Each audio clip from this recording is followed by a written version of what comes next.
I just kind of want to ask that question to the two of y'all and to the chat. Should property managers be thinking more about behavioral motivations of owners than they think about the property itself? Because I know when I brought in properties as a PM, I would go, my first question was about the property.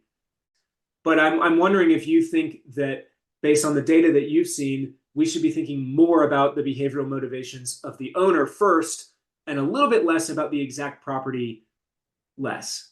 I had a experienced property manager tell me one time that we're not in the property management business, we're in the people management business. So the answer is obviously yes. You need to think a lot about how your owners are sort of psychologically tied to these properties and to the outcomes, whether they're financial or otherwise, that they have in mind when they engage with a property manager.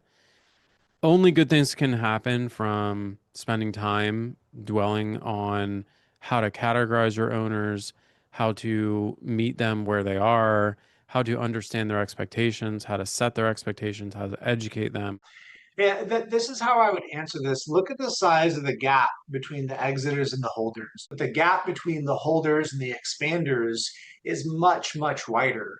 Somebody who is actively buying, or even better, buying and selling the asset is showing a commitment to the asset class. And it's the kind of commitment that is necessary. Folks that are more active in the category that have a thesis, they're doing a lot, they're more disposed to use a property manager to see value, to defer to you as the expert.